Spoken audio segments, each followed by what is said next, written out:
evening, everyone. We're so glad that you could help, and welcome to you all here to this evening. This is part of the celebration for OI Awareness Week, and tonight's session will include a Q&A on the clinical trials exploring new treatment options of OI, and it's going to be led by Dr. Reid Sutton and Tracy Hart. Thanks, Susie. As we continue to celebrate OI Awareness Week, I'm so excited to introduce our guest speakers this evening. Tracy Hart is the CEO of the OI Foundation. She's led the OIF for 17 plus years and is very involved in the field of rare bone diseases as well. And Dr. Reid Sutton is a clinical geneticist and clinical biochemical geneticist at Baylor College of Medicine and Texas Children's Hospital in Houston.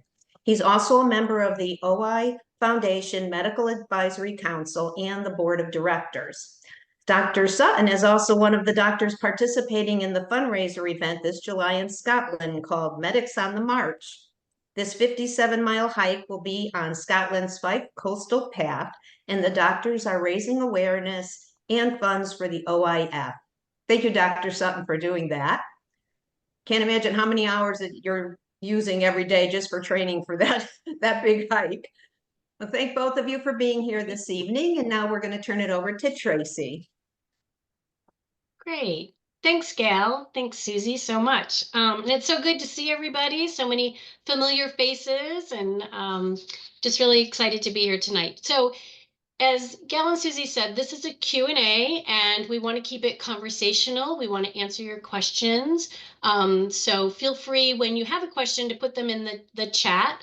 I think to start with, because we do have a fairly large group, and then we can answer those questions as we go along. So I'm going to be the facilitator here. I'm going to ask Dr. Sutton all the questions, but I thought we would start first with a little bit of level setting. So I think we all know that right now there is currently no FDA-approved drug treatment for OI. So what is used right now for standard of care is a drug that is approved for another disorder, osteoporosis. So Dr. Sutton, if you can kind of give us an overview of quickly sort of what are bisphosphonates and how are they used right now? Yeah, absolutely, Tracy. And again, thanks to Susie and Gail for all of that. And I should say I did not put Gail up to that shameless plug, but if you want to donate, that's great. But yeah, so I think as Tracy mentioned, currently there's no approved, treatment that's approved by the U.S. Food and Drug Administration specifically for OI. Currently, the standard of care is what is called off-label use of bisphosphonate treatments. As Tracy mentioned, these are treatments that are generally approved for postmenopausal osteoporosis. And there are both intravenous and oral forms of those medications. I think most centers, particularly for pediatric patients, use the intravenous forms of bisphosphonates. And those are primarily pimidronate, which is the brand name Iridia, or zolendronate, or Zomida. But there are, again, oral forms that are often used in adults. The treatments are designed to increase bone density. The way the bisphosphonate treatments work is they affect the balance of the cells in the bones that are involved in building new bone and remodeling bone. So bones are dynamic organs. They change over time. And so we often build new bone and then remodel that bone. The bisphosphonates work on the cells that remodel the bone. And so they slow those down in order to allow the cells in the bones that make new bone to have an advantage. And so the way bisphosphonates work, again, is slowing down the remodeling and allowing more new bone to be built. Thank you. So I guess it's fair to say that the goal is to have options for people to choose from when you're looking at a treatment, especially if it's a drug therapy. So we've worked over the last few years to really put information out to the community on what a clinical trial is, how to participate in a clinical trial, and how important a clinical trial is to getting something approved. Because I know you'll talk about this in a minute, Dr. Sutton, but for the FDA to approve a drug that's specifically treating OI, it has to reduce fracture and increase bone density. I think those are the things that the FDA is looking for. So when a clinical trial happens, that's what they're trying to prove. These companies that are putting out the new drugs are trying to prove, because that's what we're sort of that's the standard or the what we need to have to get approval. So Dr. Sutton, can you talk a little bit about the clinical trial process, because it's super important for our community, because honestly, the people that are participating in clinical trials and who have participated, thank you so much, because it's so important to participate in a trial for the entire community. And I know it's long and it can be, you know, very a hardship on your family and you or whatever, but I want you to know that it is appreciated and we're grateful. So if you can talk a little bit about it, that would be great. Yes, absolutely. I think that the importance of this is kind of beyond the specific clinical trials that are going on right now, as Tracy is alluding to, because as there are no FDA approved drugs for OI right now, the clinical trials that are going on that I think Tracy will ask me about later, they are going to really be the first clinical trials looking for drug approval for individuals with OI. And what that means is that really sets the stage for how the U.S. Food and Drug Administration looks at clinical trials and assesses treatments. And this is important because it can impact future treatments, future biopharma drug development, and the ability to bring new treatments to the market. So again, a successful clinical trial from a particular biopharma company often spurs many other biopharma companies then to get into the market, because they understand now what is the path forward and how do we navigate that. Because with some frequency, again, there's always a negotiation between the biopharma company and the Food and Drug Administration, and to some extent the patient advocacy groups like the OI Foundation, and Tracy has been very engaged with the U.S. Food and Drug Administration about what is important to the OI community and how clinical trials should be conducted. But again, one of the big barriers is always the first person in, right? And once you have that first approval, then everybody understands kind of what it is FDA, the U.S. Food and Drug Administration wants and expects, which makes it a much lower threshold for other drug companies to enter the market with new therapies. Thanks so much.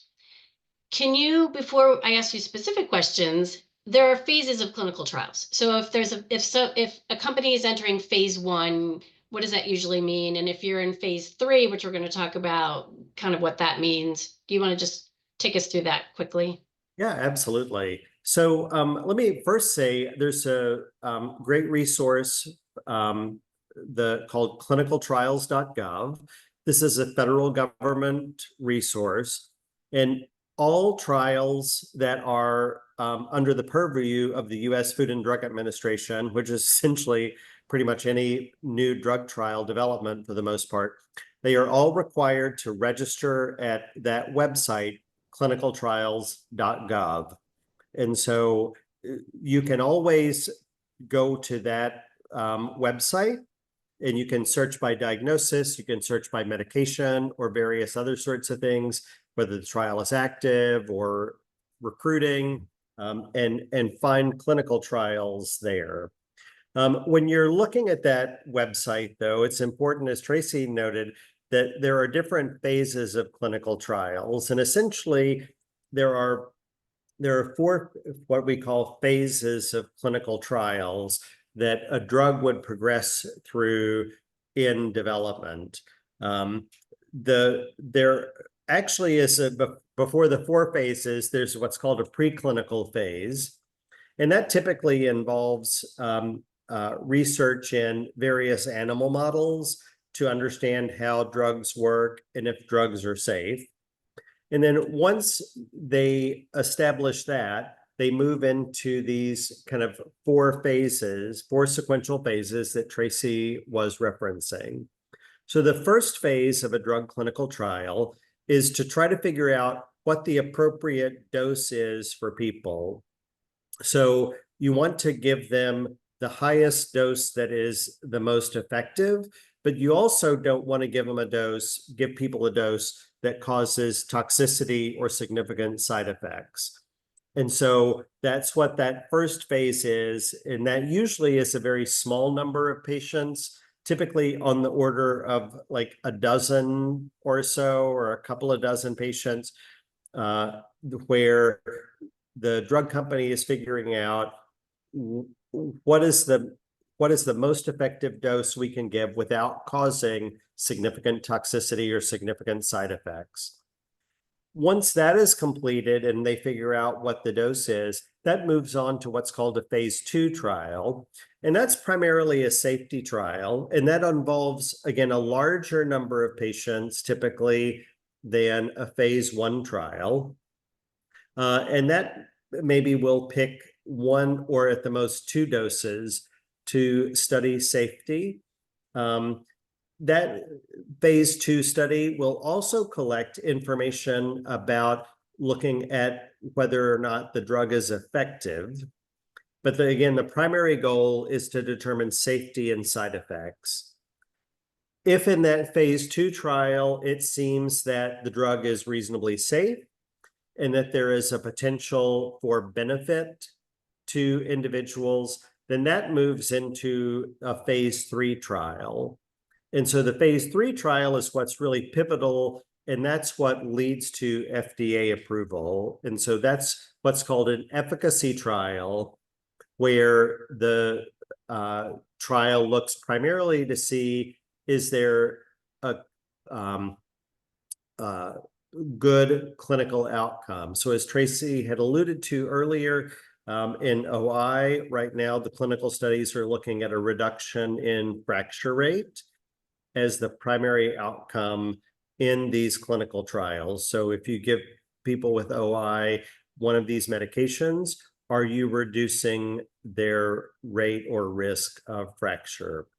The phase 3 studies also, as Tracy alluded to, will collect various what are called secondary outcome measures, and those will include things like bone mineral density, maybe quality of life issues, or other sorts of things related to pain.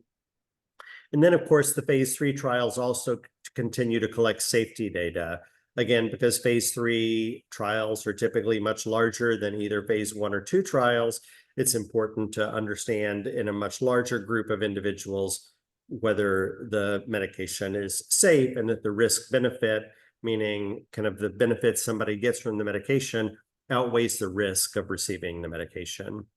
And then rarely there is a phase 4 clinical trial, and that typically is what's called a post-marketing trial. And so that would be once the FDA agrees to approve a drug, if they feel like they need more data on safety or efficacy or other sorts of things, they may require a drug company to continue to collect data on patients that are treated with that newly approved medication.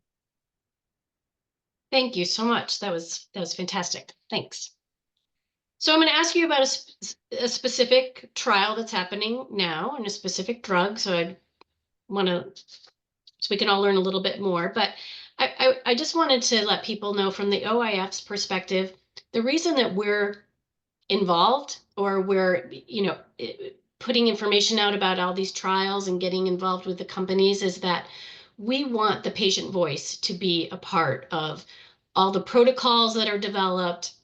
You know, we put together patient advisory panels for these companies so they can understand that, you know, they can ask people, is this going to be a hardship to have this this drug, you know, twice a week versus once a month? Is it going to be a hardship to come into, you know, to an office to receive the drug? All those kinds of things. We want to be there at the very beginning so that these companies, you know, it's very expensive to do these trials too, and we want them to be successful. So we want to make sure that our voice is heard right from the beginning. So that's why you might see a lot of information right now out on the website, and we do community calls about some of the trials that are going on, because we have been involved with making sure that the OI community voice is a part of everything that they're doing. And the first drug we're going to talk about is from a company called Ultragenics. And we've been partnering with Ultragenics from actually the beginning as of this trial. And this is a trial that's going on. It's in phase 3 with children. So it's ages 2 to 26, I believe. I could be wrong, but it's there. And it's called setrusumab. And it's a different kind of drug than a bisphosphonate. So, Dr. Sutton, do you want to talk a little bit about that? Absolutely. Yes. Thank you, Tracy. So, Did I babble? Sorry. I was trying to set the no, you're stage. not babbling. Not at all. No. Okay.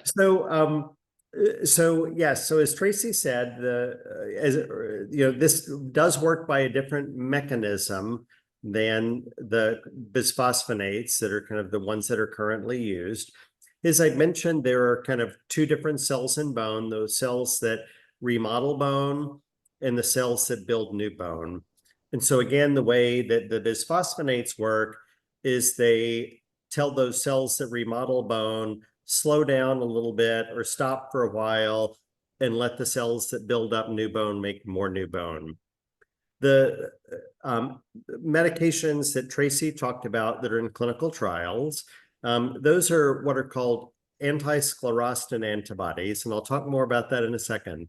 But the way they work is they work on the cells that build up new bone to help them increase their activity. Okay, so you can think of it like a teeter-totter, where the bisphosphonates shift it this way because they're pushing down on the remodeling cells, whereas the anti-sclerostin antibody therapies also do the same thing, but they're pushing up on the bone, the cells that make new bone.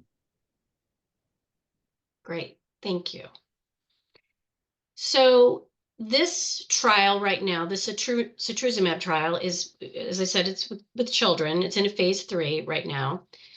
Do you see, if this is successful and they had some good phase 2 kind of outcomes, and you can read about those on our website as well, do you think down the road that might be available for adults? Because I know probably everyone is thinking that it's for kids right now. Is it going to be available for adults? Right. So Tracy is correct. So there are actually the clinical trials are divided into kind of two groups. So they're presently for the one of the clinical trials. It is, I think, one section is 7 to 25, and the other section is 2 to less than 7. One of the things that is always uncertain when a drug company submits their results to the U.S. Food and Drug Administration is how they're going to look at that and how they're going to approve it. I think that one way that the FDA may look at this is to say it is, the drug companies studied the medication in individuals 2 and older, including adults, and give it a label that essentially says it's for 2 and up. One option, though, would be they could be more restrictive and say it's only approved for 2 to 25. And so this, it's always hard to know kind of exactly what individuals at the U.S. Food and Drug Administration, how they're going to look at the data and what they're going to do. My guess is that since the clinical trial from Ultragenyx and Mario, since that does include adults, again, because it's up to 25, that it would probably be more likely that it would not have a age restricted approval. But again, it's always a challenge to know kind of how the individuals at the U.S. Food and Drug Administration are going to look at the data and what they're going to say. Because again, maybe I should have said this earlier, the U.S. Food and Drug Administration, when they're approving a drug, they look at how the trial was conducted, who was enrolled in the trial, and they're going to make a decision about what the label says in regards to who the medication is indicated for. So again, like we alluded to this earlier when Tracy was talking about bisphosphonates, that label is for individuals with postmenopausal osteoporosis. So essentially, women who are postmenopausal who have low bone density, right? That's who those medications are approved for. And so if you essentially have, a 50-year-old man who has low bone mineral density, that would be considered an off-label use. Similarly, again, I think it's, the FDA does have some latitude about how they grant approval, but they usually, again, will look at the patient population that was included in the study to decide how to assign a label for who this medication is approved for. Thanks.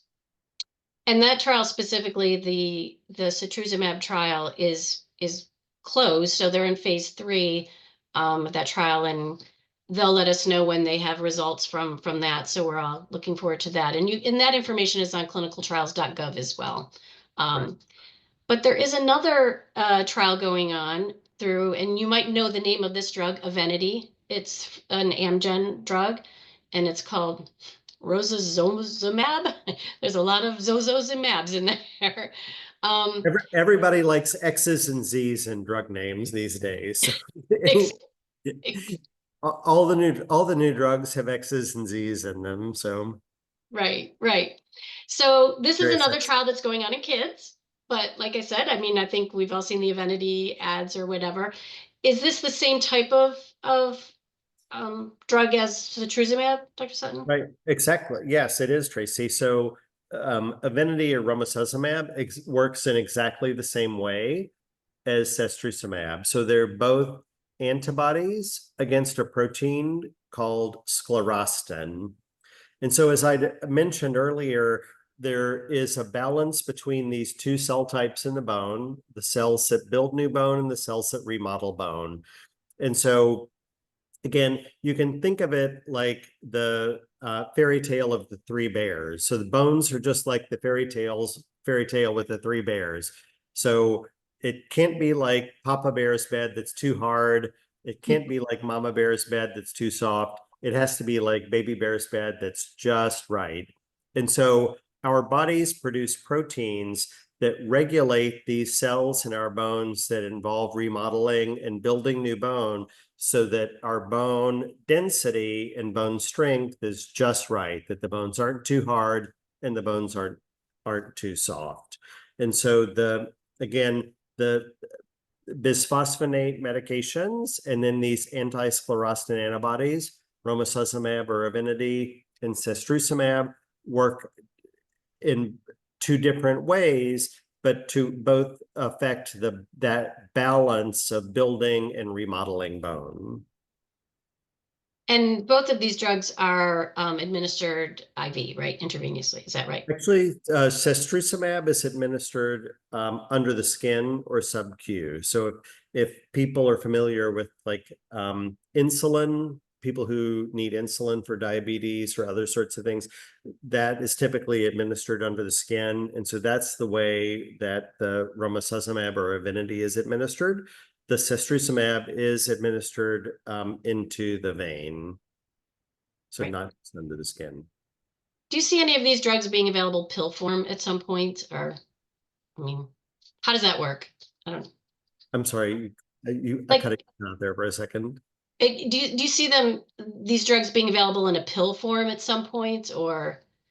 Um, yeah, I think certainly not in the near future. Okay.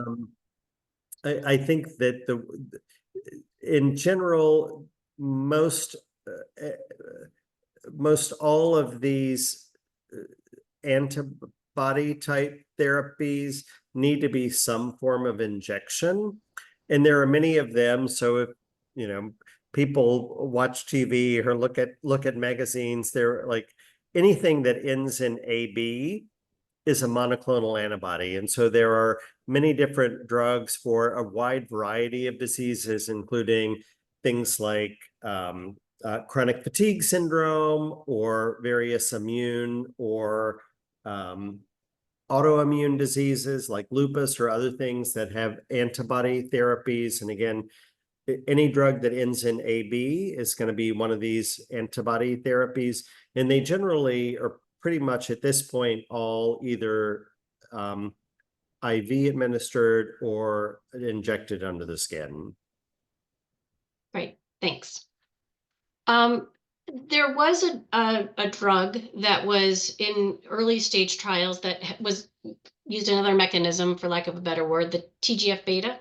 Do you want to talk about that quickly, or?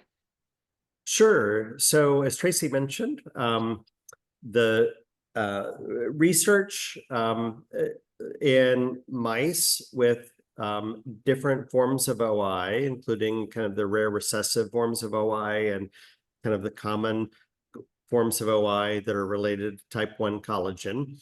Those mice had increased protein that's called TGF beta, or transforming growth factor beta. And when those mice were treated with an antibody that blocked the increased activity of TGF beta, they had improvements in bone, and also interestingly had improvements in lung. And there are lots of great webinars from Cindy Sandhouse about lung issues in OI. That I will refer you to.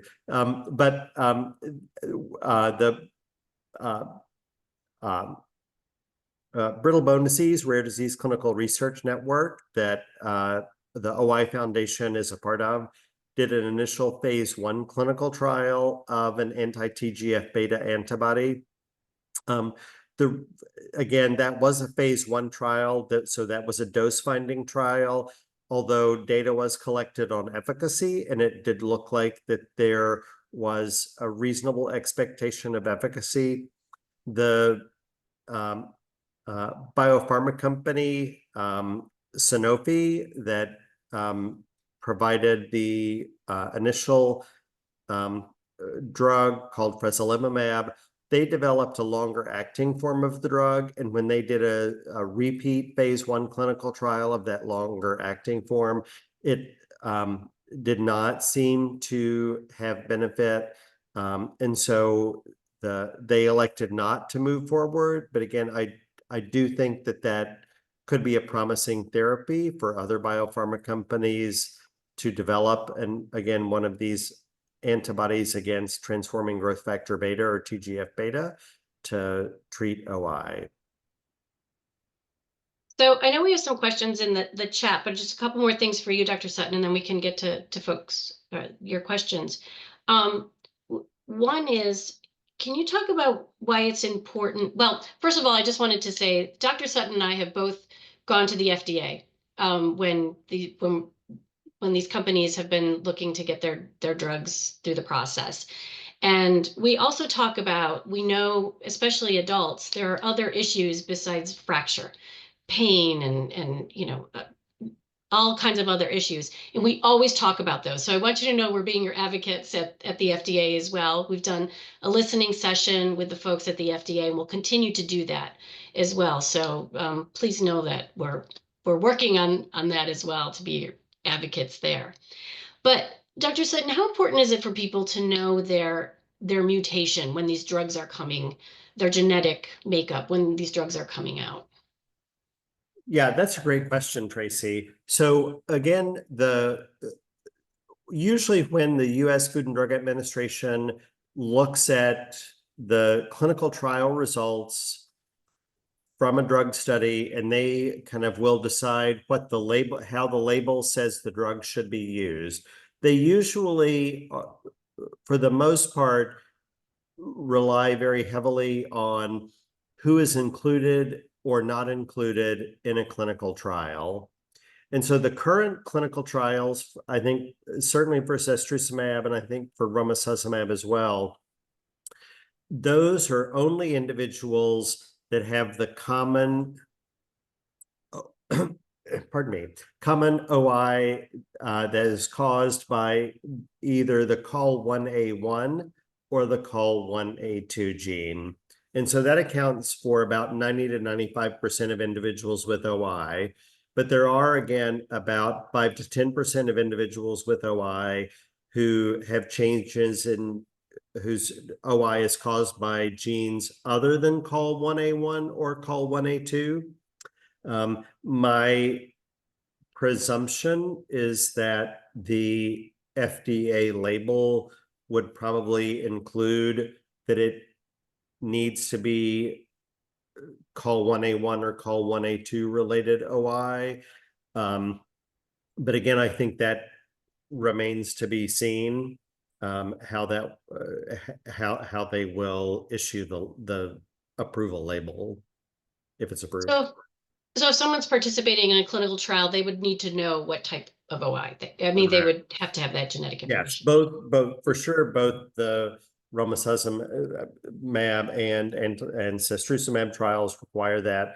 And that's pretty common in this era, that in individuals that are conducting clinical trials in disorders that have a clearly established genetic basis, that the DNA testing and a demonstration of a DNA change is required to be able to participate in the study. Great, thanks. One more thing before we get to questions. We talked all about drug therapies tonight. That's what we've been talking about. But you as physicians have lots of tools in your toolbox. So can you just remind people what other types of interventions or therapies we're talking about in addition to drug therapies? Does that make sense? Sure. Yeah. So I think that so I guess I would say, first of all, is in regards to bone health, beyond medications, there are lots of things we can all do, whether we have OI or not, to improve our bone health. One is physical activity. So one of the ways that we all maintain bone and muscle health and bone and muscle strength is through physical activity, particularly weight-bearing physical activity.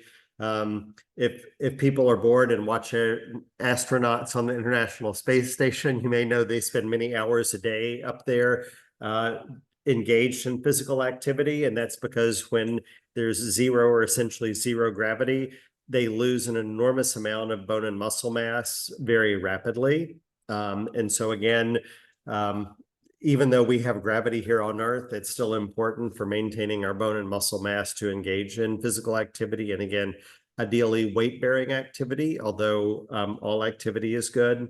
Certainly, there are things we can do in ensuring bone health in regard to making sure we get enough calcium and vitamin D in our diet or through supplements. I think kind of beyond bone health, as Tracy alluded to, that I think for better or for worse, a lot of the focus of OI is on bone health. And we certainly know, as Tracy mentioned, that there are lots of other issues, certainly in regards to, let's say, pain. One of the things that the Brittle Bone Disease Consortium has been very engaged with is looking at various aspects of pain in individuals with OI, and particularly in 3 domains of pain called pain anxiety, pain interference, and pain catastrophizing. So pain anxiety refers to a situation in which an individual is anxious about doing something that causes them pain. Pain interference is where individuals are avoiding, let's say, a social situation or not doing something they would want to do for fear of doing something and then having pain, whether it's fracture related or not.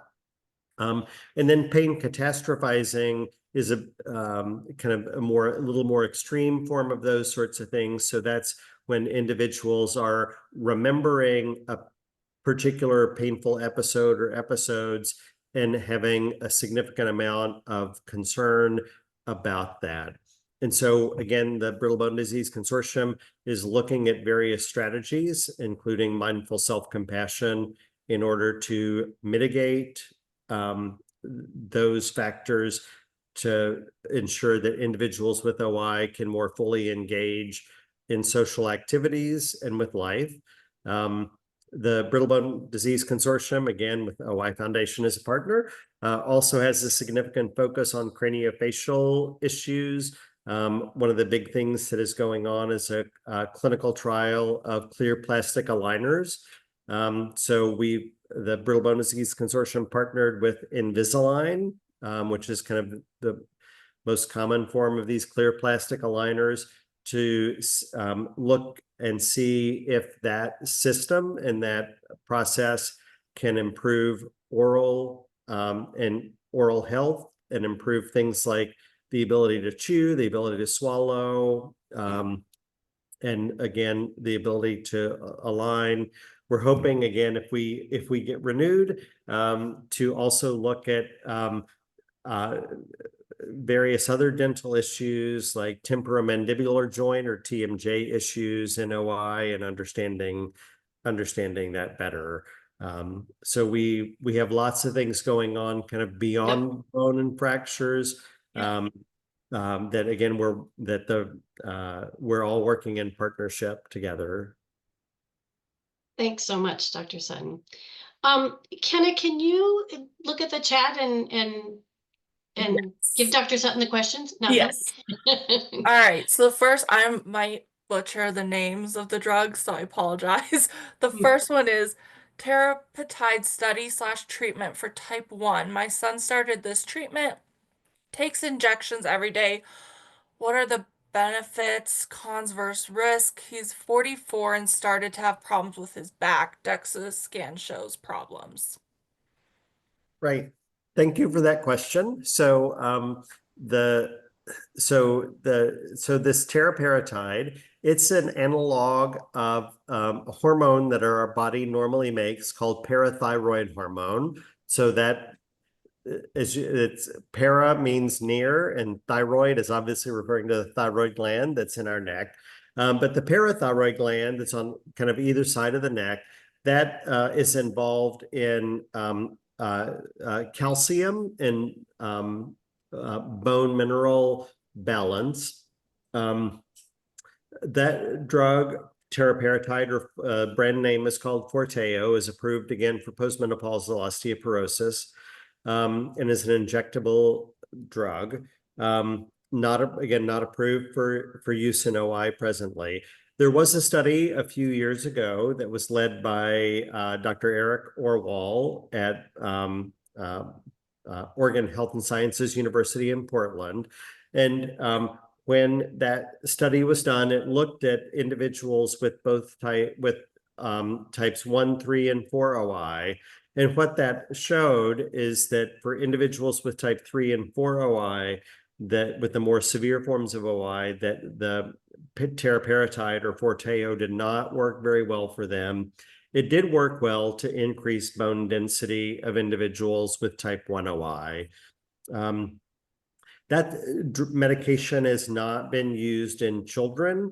The reason for that is in juvenile studies of what we call preclinical models, so non-human models, there was an increased risk of tumor development, I think in beagles, when they were treated with teriparatide. And so that's not been tried in children, but again, in adults with type 1 OI, again, although it's not FDA approved for that indication, it has been shown in Dr. Orwell's study to help improve bone density. Again, not for 3 and 4 OI, but for type 1 for sure, yes. Thank you.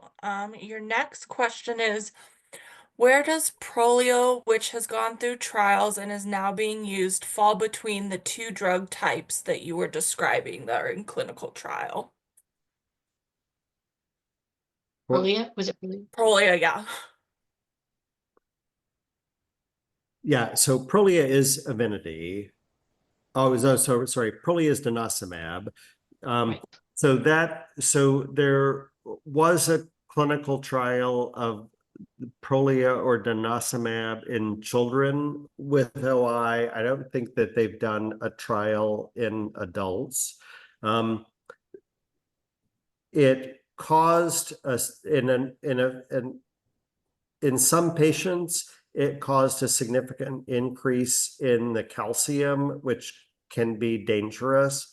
And so that study was abandoned. Again, to my knowledge, it's not been tried in adults, but again, in children with OI, it caused in a few individuals very high calcium levels that could be dangerous. Mhm. The next question is, are there any drugs or supplements that are available for type 1 to help build tendon and muscle strength? Have you looked into enclomiphene or other testosterone / growth hormone therapy? Yes. So let me start with the growth hormone first. So there have been trials, although they were quite a while ago, of looking at growth hormone in OI, and they did not show any significant benefits in various domains for OI.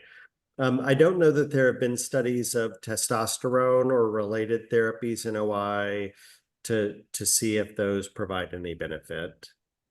Mhm. The next question is, how does one go about getting genetic testing?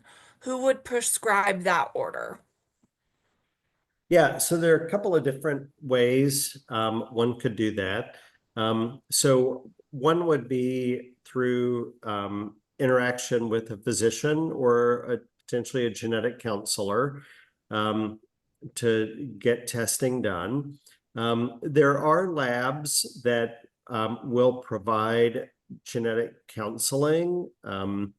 So one of the, and again, like I don't have any stock in this company, so it's not me. It's in fact the opposite. But there is a company called Invitae that has genetic counselors available. I think they do allow patients to go online, register, schedule an appointment with a genetic counselor that could then facilitate the testing. So that's Invitae, Invitae. The other option again would be individual's physician could order the testing. Is it And normally covered by insurance, Dr. Sutton? Yeah, Genetic that's a testing? great question. So it usually is covered by insurance. Most laboratories offer kind of fixed copay, but again, the issue would be kind of talking with your physician and or talking with the diagnostic laboratory to understand kind of what your copay would be. They all should be able to check with your insurer to understand kind of what your benefits would cover and let you know kind of what a copay would be. And Thanks. just a question that we get a lot is there importance of making sure that it's testing for all types of OI or just testing for the COL1A and 2 that sometimes people say they get and that comes back negative? Yeah. So I think that, again, as I mentioned earlier, 90 to 95% of individuals have OI that's caused by a change in these two genes that Kenna had mentioned, COL1A1 or COL1A2. So you could certainly kind of have approach genetic testing in two different ways. One is knowing that that's 90 to 95%. You could just do testing for those two genes and know that you're pretty likely that if you got OI, that's going to get the solution. There are larger panels that are available that are going to test for most all genes that cause OI. Those often are not all that much more expensive than just doing call 1A1 or call 1A2. So I think either strategy is reasonable, and I think it would just kind of depend upon, again, talking with your healthcare provider at the laboratory or insurance and understanding kind of what would be covered. Mm-hmm. Okay, so the next question is, do the antibody studies and bisphosphonates work together? Can you take one and then the other? The Yeah, that's a anti-sclerostin. great question. Mhm. The short answer is no. That the studies are presently so the cestrusumab study in individuals that are, I think, 7 to 25.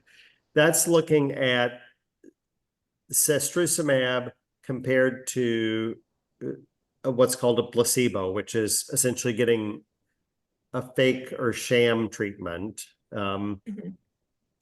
The study in the younger of cestrusumab in younger children, so 2 to less than 7, that's comparing the cestrusumab to a bisphosphonate treatment of choice. So whoever is at the site that's doing the clinical trial can pick if they want pemidronate or zometa or whatever bisphosphonate. And then similarly, the romosozumab trial from Amgen that Tracy had mentioned, that's also comparing the romosozumab to a bisphosphonate. It does, I believe, does not have a placebo or non-treatment arm to it, but there are no studies that are looking at the two in combination. I would say that I would be, unless there's really a clinical trial, I would be skeptical that an insurer would be willing to pay for both. Bisphosphonates are relatively inexpensive medications, and the ones that, again, the IV forms that are used in OI are essentially off patent now, which means there are generic forms available. So they're not like, $10 a month cheap, but they're reasonably cheap. One would presume that these new therapies are going to be incredibly expensive, like on the order of like $100,000 per year expensive. And so I'd be a little skeptical that, again, unless there's a clinical trial of both being used together, that an insurer would say like, okay, like we're not paying for both. We're gonna pay for one or the other. Okay, the next one And I is, think oh, just real quick, kind of that's the role of the OIF too, is when we get to these phases for us to advocate to make sure that it's available, that yes. people can afford it. And, we're going to be really working hard there in partnership. Yes. So next one is, do the new anti-sclerostin drugs work differently on mild and severe OI? Were there any differences in quantity versus quality of collagen? Oh, Yeah, that's a great question. So let me take the second piece first, because that's the easiest. So they're not really looking at collagen. None of the studies are kind of doing bone biopsies or other things. Well, I should take that back. The cestrusumab study is doing a bone biopsy in a very small number of people, but they're mainly looking at safety. They're not really going to look at like quantity of collagen in the bone. As far as the types of OI go, again, as far the data that's been released, again, that's not complete. It really is kind of a very preliminary data. It does not seem that that it only works for one type of OI. So again, as I've mentioned, the teriparatide or Forteo really only works for type 1. It seems like, again, from the preliminary data, that these anti-sclerostin antibodies should work for at least probably all types of OI. I maybe could say that I have had two, so there are rare forms of OI that are, again, not called 1A1 or called 1A2, that we know do not respond to OI, respond to bisphosphonates because of they have a different mechanism of how they have their OI. And the romosozumab, so I've gotten off-label use of romosozumab for 2 of those patients, and it worked very well to increase their bone density. So on the order of like a 20 to 30% increase in bone density over a year, where again, when bisphosphonates had been tried in them, they essentially got no benefit at all, which again, we would have expected because of what we know about those rare types of OI. Thank you. And then this question has 2 separate questions. So I'll ask the first and then the next one. So this one is, are there any drug trials working on correcting the structure of collagen itself? The short answer is no. I think there could potentially in the future be gene therapies that would work to do that, but right now there are no clinical trials that are directly addressing type 1 collagen. And then this one's probably for you, Tracy. It says, for basic research, What? I know, for basic research, Uh-huh. is OIF looking to turn its funding efforts more towards funding studies instead of getting grants from federal government since the current cuts in funding? Well, that's a good question. So we don't get really government grants for things that we fund. So basically we fund our early stage investigator grants, the Geisman Fellowship grants. We're very committed to getting these early stage investigators into the family, right? And so that we want them to do interesting studies and collaborate with more senior investigators. So I think that, our funding right now, and Dr. Sutton is a board member as well, is focused on those early stage investigators. And right now, when we're looking at the cuts or the pauses or whatever in funding, we want to be strong enough that we can fill gaps where there are gaps. If something isn't funded or there's really great research that, doesn't make the cut at the NIH for whatever reason because of funding, we want to be strong enough that we can fill those gaps. Is that fair, Dr. Sutton?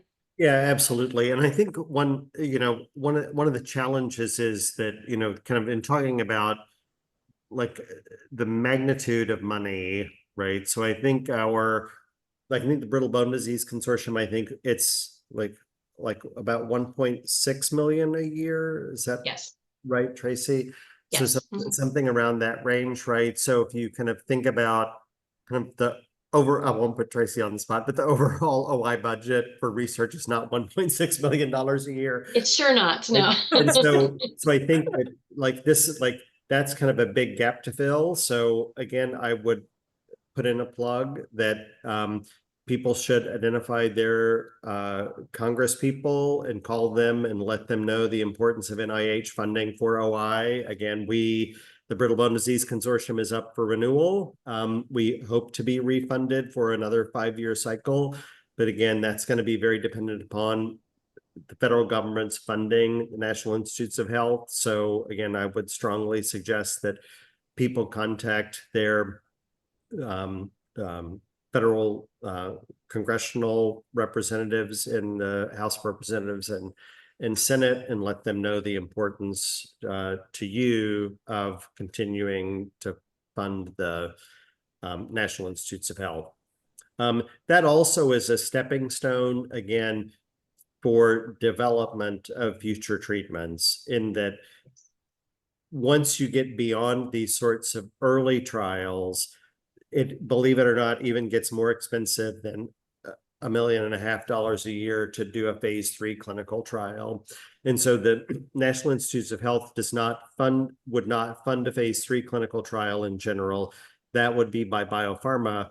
But again, it's one of these stepping stone things that biopharma companies generally are going to be very reluctant to enter into a clinical trial without there being some sort of earlier work done. And that often is done through, again, research that's supported by the National Institutes of Health. So Kenna, I'm looking at the time. Yes. We only have 5 minutes left. We might want to, I know there are more questions. I apologize. Maybe we'll do another one of these at another time. Yes. But I guess we would turn it back to Susie and Gail. Is that? Yes. And Dr. Sutton, thank you so much. My goodness, for all the information. So appreciate it. Yeah, no, absolutely, my pleasure. And again, I'm happy if maybe I hope I don't get in trouble here, Kenna. But if there are questions, like really pressing questions that people had that they'd like answers to, if you I think Kenna probably has them, but if you also want to send them if they didn't get answered to Kenna, I'm happy to work with Kenna to get answers back. Definitely. Thank you. Well, I think we really enjoyed having you tonight, Dr. Sutton, and Tracy, thank you so much. I think it's been very informative for everybody. And we just want to say thank you for participating in OI National Awareness Week. And we'll look forward to seeing you all tomorrow night with Tony Jacobson and the dance party. It should be very exciting tomorrow night. And go Team Sutton. That's on the mark. Wishing you lots of 57 luck. miles. Thank Thanks you so so much. much. Get your Team Thank- Sutton swag. That's Yes. right. Available at oif.org. Oh, boy. Good luck with the march. Thank you so much, everybody. Have a Thank great you. evening.